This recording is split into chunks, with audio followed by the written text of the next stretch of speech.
नवनवीन व्हिडिओ पाहण्यासाठी व आमच्या सोबत राहण्यासाठी चॅनलला सबस्क्राइब करायला विसरू नका। सरकारी शिक्षक शिक्षकेतर कर्मचारी समन्वय समितीने पुकारलेला बेमुदत संप हा चौथ्या दिवशी म्हणजे शुक्रवारी मागे घेण्यात आला।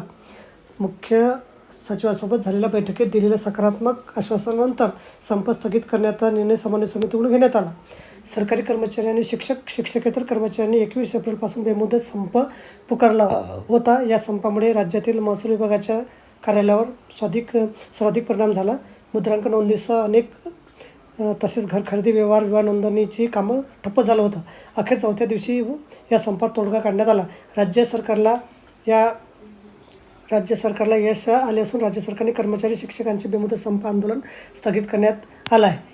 राज्यभरातील 18 लाख सरकारी कर्मचारी शिक्षक त्यांच्या प्रलंबित मागण्याच्या आग्रहासाठी बेमुदत संपावर गेले होते। हा संप आंदोलनाच्या पार्श्वभूमीवर राज्य शासनाने पुढाकार घेऊन 22 एप्रिल रोजी मागण्या मुख्य सचिव पातळीवर चर्चा केली। मागण्याच्या सनदेत कर्मचाऱ्यांना 1 मार्च 2024 पासून राज्य सुधारित राष्ट्रीय पेन्शन योजना लागू करण्यात आली आहे, परंतु या संदर्भातील कार्यपद्धतीवर निर्णय तसेच याबाबत आवश्यक असणारी अधिसूचना प्रस्तुत करण्यात आली नव्हती। त्यामुळे 1 मार्च 2024 पासून सेवानिवृत्ती झालेल्या 6500 कर्मचारी शिक्षकांना तात्पुरत्या निवृत्ती वेतनाचा लाभ मिळाला नाही।